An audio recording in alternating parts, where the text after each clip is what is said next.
Damos la bienvenida a Lolo Echeverría, un distinguido analista y periodista de opinión.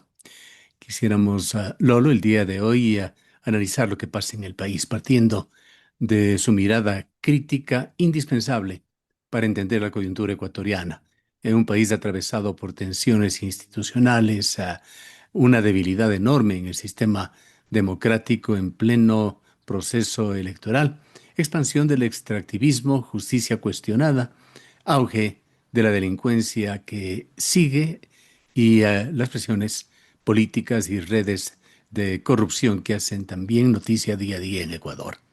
¿Cómo ve usted la situación? ¿Cómo está, Gustavo? Un gusto saludarle. Un saludo también para la audiencia de su programa.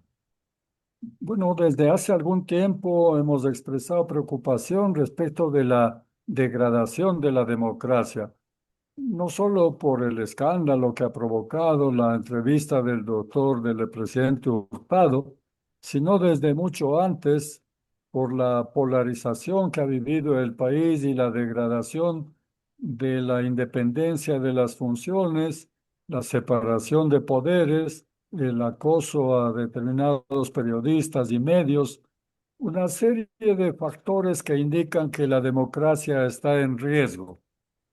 Y así hay que señalar como evaluación de lo que estamos viviendo. Hay muchos problemas, Gustavo, pero todos esos problemas son solucionables, tienen remedio. La pobreza, la violencia, tienen remedio con el buen gobierno. Lo que es difícil remediar es cuando la democracia se devalúa o se pierde. Nosotros vivimos desde hace tiempo un régimen que tiene evidentes muestras de autoritarismo y eso no se ha corregido a pesar de las observaciones. Organismos internacionales han señalado que tenemos una democracia ambigua, una democracia que no respeta todos los factores. Distinguen cuatro democracias: una democracia plena, una democracia imperfecta, en tercer lugar la democracia híbrida, que es como le califican a la nuestra, y ya para allá solo queda el régimen autoritario, de tal manera que no estamos bien ubicados.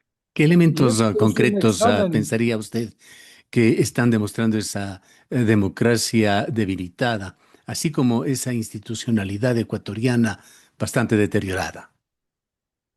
Bueno, las mismas organizaciones internacionales que nos califican de esa manera establecen cuáles son las condiciones. Y ellos señalan que no hay separación de poderes, no hay pleno respeto a la libertad de expresión, no hay independencia de los organismos de control. Esto es fundamental. Bueno, esos factores que señalan, lo vemos nosotros aquí, lo podemos comprobar cada día por las decisiones que se toman y la conducta, sobre todo, de los funcionarios y los organismos. El Consejo de Participación Ciudadana, el Consejo de la Judicatura, Consejo Electoral, Consejo de Participación. Bueno, especialmente Contraloría y Fiscalía, que son los órganos de control más importantes, y la legislatura, que es el poder que tiene la obligación y la responsabilidad de controlar al Ejecutivo. La democracia es un sistema de limitación de poderes. La Constitución establece cuáles son los límites del poder o de cada poder. Esos límites se están traspasando y esto es lo que caracteriza la degradación de la democracia, Gustavo. ¿Coincide usted en lo que dice Osvaldo Hurtado de que estamos en una criptodictadura? Sí, claro que sí, porque desde hace algún tiempo vemos que ya los organismos de control no son independientes. La legislatura no cumple su tarea. Fíjese usted, con los regímenes autoritarios viene automáticamente la corrupción. Y mire usted el caso tan clamoroso de corrupción como es el caso Progen. Y sin embargo, la Asamblea Legislativa no investiga, sino que más bien oculta a los culpables de esa corrupción. Entonces, si es que los organismos de control no controlan, el gobierno puede desbarrar y puede empezar a cometer abusos. Hemos visto también que en vísperas de las elecciones, a 4 meses de las elecciones, se eliminan partidos políticos, se eliminan candidatos, sobre todo a candidatos que buscan la reelección y en las principales ciudades del país. Esto no puede pasarse por alto. Esto significa que hay un ejecutivo, un partido de gobierno que está deliberadamente buscando ampliar su poder y que quiere conquistar el poder en las provincias y las ciudades principales del país. Además de lo mencionado por usted, que sería la legislatura, también el Consejo, función electoral, como lo llamamos aquí en Ecuador, ¿cuáles son los contrapesos que están fallando? Mire, yo pienso que es la calidad de los funcionarios, desgraciadamente, porque vemos funcionarios dispuestos hasta la humillación para servir al Ejecutivo. Mire usted lo que ha pasado con la Asamblea Legislativa. El presidente de la Asamblea Legislativa, sin darse cuenta de cuál es la posición política que ocupa, es el presidente de la principal función del Estado, la función que genera las leyes y que controla el poder ejecutivo. No se da cuenta de eso y es humillado. Le dicen, abandona la asamblea y ve de candidato para una alcaldía. Y después todavía más humillación. Le dicen, sabes que no te dan los números, deja esto y vete a ser candidato del pueblo que está cercano. Es decir, un presidente de la asamblea que no es capaz de entender la posición que tiene y la responsabilidad que asumió, esto se deja humillar de esa manera, pero no es el único.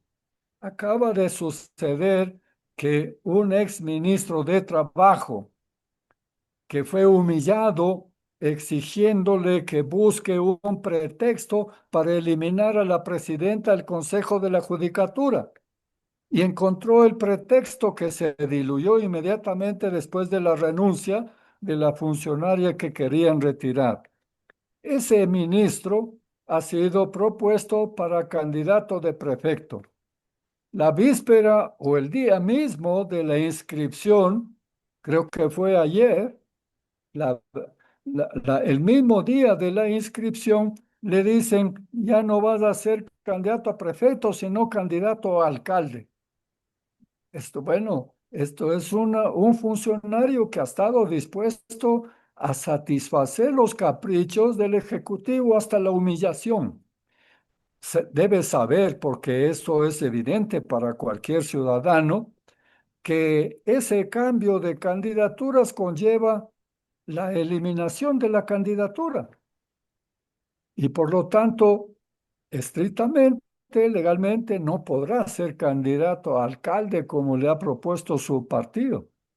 Así que mire, si es que tenemos nosotros funcionarios dispuestos a la humillación, dispuestos a satisfacer en los caprichos al Ejecutivo, y esto se extiende a todos, al Consejo Electoral, a la Fiscalía, a la Contraloría.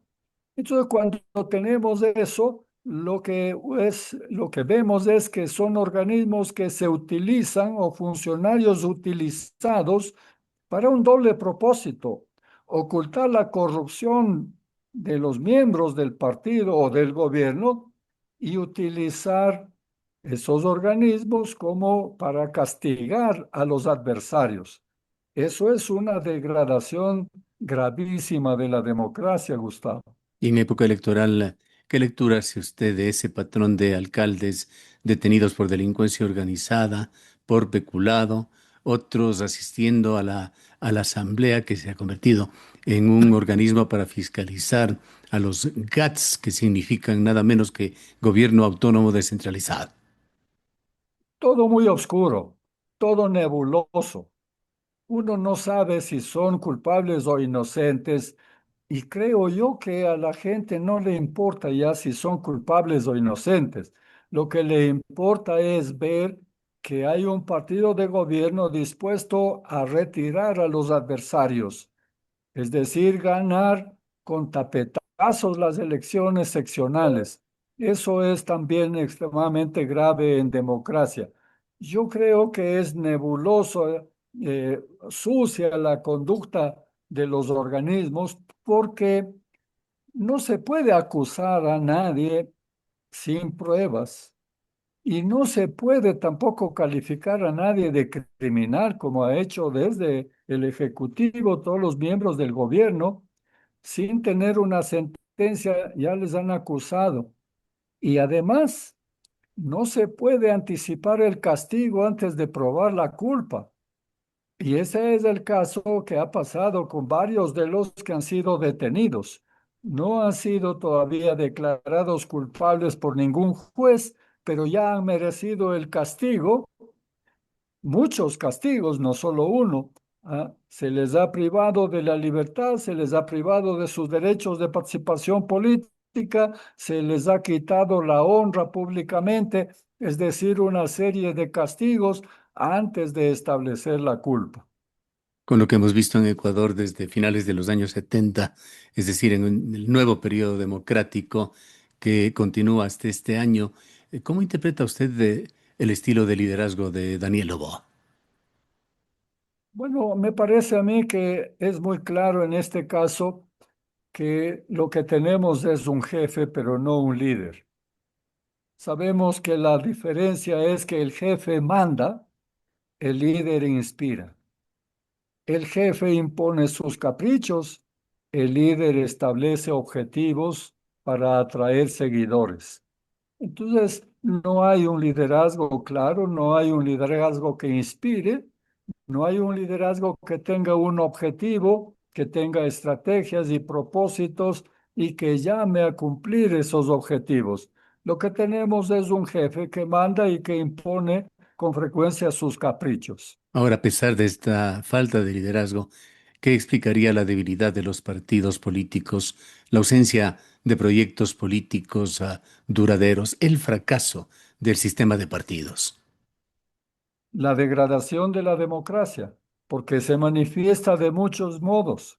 Uno de los modos es la ausencia de partidos políticos, la degradación de los partidos políticos que se convierten en bandas o empresas electorales que se compran, se venden, se violan las leyes, pasan por encima de todo y no se sabe con claridad de dónde provienen los medios de financiación.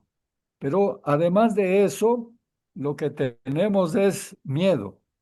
La gente tiene miedo de ser castigados porque parte de los abusos del poder es inducir miedo incluso a los que no han sido castigados. Aquí se produce una especie de parecido con la novela de Kafka, el absurdo de las novelas de Kafka, como el proceso, en donde no se entiende de qué le acusan, no se entiende cuál es el procedimiento y sin embargo con el tiempo piensa que es culpable de algo e incluso que merece castigo. Esa novela, El proceso de Kafka, ilustra muy bien este mecanismo de inducir miedo para hacer sentir a todos culpables y en riesgo, y en último término, creerse que algo ha hecho, que son o que somos los ciudadanos culpables de algo. ¿Qué le dice a usted esa caída en preferencia, en aceptación del presidente de la República en los 3 últimos meses en encuestas secuenciales? Es evidente que ha habido una caída. Yo creo que el gobierno está preocupado, asimila esa caída, es decir, está mirando que algo le pasa y está tratando de compensar o tomar medidas para eso. Las pruebas son, primero, el hecho de que haya desistido de cualquier consulta. En el último programa del viernes pasado anunció que no va a hacer consultas sobre el Consejo de Participación Ciudadana, que le gustaría hacer una consulta sobre los PPLs o la castración química. Eso significa que no va a hacer tampoco esas consultas. ¿Por qué? Porque tiene miedo del rechazo de los electores, porque le dejó una amarga experiencia el rechazo en la última consulta.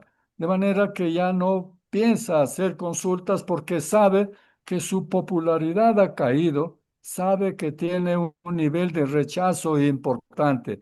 Y es lógico, porque la gente se da cuenta cuando ve organismos que no funcionan bien, cuando ve funcionarios que se humillan, cuando ve periodistas que son acosados, ha habido periodistas expulsados del país.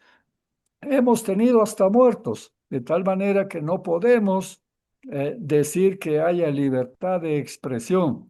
Tampoco podemos decir que haya separación de poderes, ni que haya control de la corrupción, ni que hayan tenido éxito las medidas en contra de la violencia. Así que todo esto puede generarle una sorpresa al presidente de la República, una sorpresa negativa electoral, y por eso toma caminos sinuosos que pueden ser perjudiciales y a la larga pueden darle una enorme sorpresa al gobierno. El gobierno no publicó los datos de pobreza que debían publicarse a mediados de julio, el INEC concretamente. ¿Qué consecuencias tiene para la política pública que falten estos indicadores clave? Lo propio sucede con el empleo con cifras permanentemente distorsionadas. Ecuador, por ejemplo, es uno supuestamente de los países con menor desempleo en el mundo. En otras palabras, ¿cómo evalúa usted la brecha entre esa visión oficial, el discurso oficial y la percepción ciudadana sobre la situación económica? Bueno, falta transparencia y ese es un déficit democrático. Pero no solo eso, sino que permite al gobierno, al ocultar las cifras reales, permite al gobierno vivir de relatos. Y todo lo que tenemos es relatos que tratan de imponer a la gente por encima de la realidad o paralelamente a la realidad. Y en tercer lugar, lo más grave es que al ocultar la realidad, hace imposible que la sociedad en su conjunto tome remedios para superar los problemas. El empleo, por ejemplo, no depende tanto del gobierno. El empleo genera la empresa privada en el 90%. Entonces la empresa privada debería tener preocupación por los índices de desempleo y buscar mecanismos para generar más empleo, porque la empresa privada también tiene que saber que si no hay generación de empleo, lo que vamos a tener es incremento de la violencia, incremento de los índices de pobreza. Así que esto de ocultar la realidad parece un recurso demasiado primitivo de parte de un gobierno. ¿En qué medida vio usted necesaria, coincidió, comulgó quizá con lo que dijo Osvaldo Hurtado en síntesis de esa defensa de la institucionalidad democrática frente a una deriva autoritaria y a una degradación del sistema político? Bueno, mire, hace muchísimo tiempo he venido yo señalando en mis artículos esta deriva autoritaria del gobierno. Incluso hace 2 años exactamente, en julio del año 24, escribí un artículo que se llamaba Novorreísmo. En ese artículo denunciaba que esta polarización que tiene el país entre correísmo y novoísmo era aparente, que en el fondo lo que buscaban era monopolizar el poder político e impedir que accedan otras fuerzas políticas ideológicas, porque la polarización es emocional, no es racional. Y la polarización lo que nos obliga es a elegir entre bandos. La elección es emocional. Esta polarización es una de las causas de la degradación de la democracia. Y entonces lo que tenemos que hacer es recuperar la racionalidad en política. Pero bueno, en su denuncia, en su entrevista, el presidente Hurtado lo que señalaba era justamente cómo los dos partidos que aparentan ser los opositores y aparentan copar todo el espectro político, lo que hacen es coincidir muchas veces en la violación de los mecanismos de control de la democracia, como la separación de poderes, el cumplimiento, por ejemplo, en la Asamblea Nacional de la tarea de fiscalización.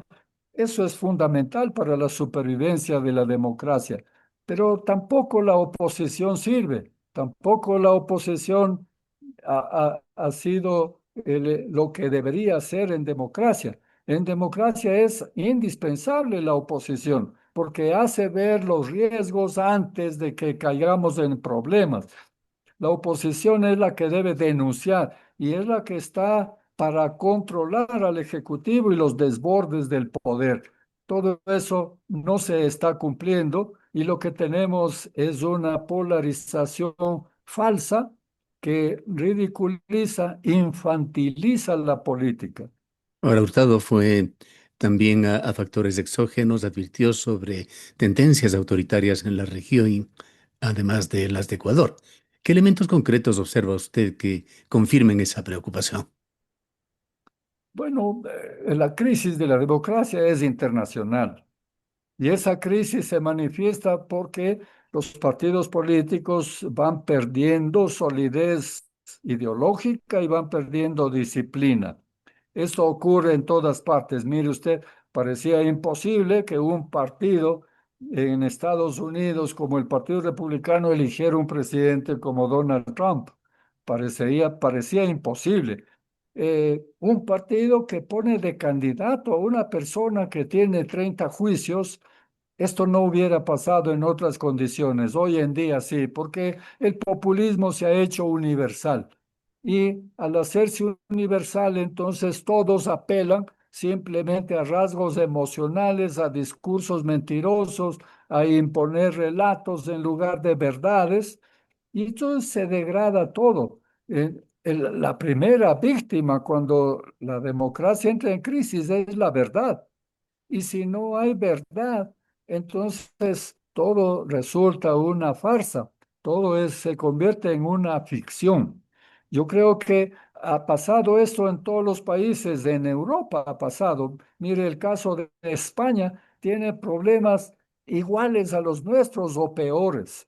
Un presidente que perdió las elecciones, que se ha aliado con los enemigos del país, que ha traficado con parcelas de poder para comprar votos y todo esto sin que la oposición pueda hacer nada. Eso la oposición parece inútil, pero también es que si la oposición quiere luchar con armas democráticas a un gobierno autoritario, se encuentra muy cuesta arriba. De tal manera que todo eso que es problema internacional influye en el Ecuador. Y el caso nuestro es peor cuando hablamos de los partidos políticos, porque en Europa, en Estados Unidos, los partidos políticos todavía son fuertes, pero aquí ya no existen partidos políticos. Para finalizar, ¿cuánta responsabilidad cree usted que tiene el populismo aquí en Ecuador en la degradación que estamos viviendo de la política ecuatoriana? Muchísima responsabilidad. Usted sabe que el populismo primero fue un fenómeno latinoamericano, después se exportó a Europa y después a Estados Unidos, pero con éxito. Pero primero fue un fenómeno latinoamericano. Ya es viejo la doctrina, el libro de Laclau, en donde explicaba lo que significa el populismo. Básicamente es suplantar al pueblo, hacerle creer al pueblo que hay alguien que habla con derecho en su nombre. Y esto es un absurdo. Primero, porque el pueblo es una ficción. El pueblo solo es la suma de los individuos, pero lo que importa es el ciudadano como individuo capaz de elegir y capaz de pensar y racionalmente juzgar a quienes elige. El momento en que nosotros nos dejamos llevar por ese discurso mentiroso y por esas emociones de manipulaciones, entonces dejamos de ser individuos pensantes y en ese momento elegimos mal y sufrimos todas las consecuencias que nos ha traído todos los populismos. Y mire usted que no se hace distinción entre populismo de izquierda o de derecha, porque tienen exactamente las mismas características y los mismos efectos. Bien, muchísimas gracias por habernos acompañado. Gracias a usted, Gustavo. Declaraciones del licenciado Lolo Echeverría, analista y periodista de opinión de larga data.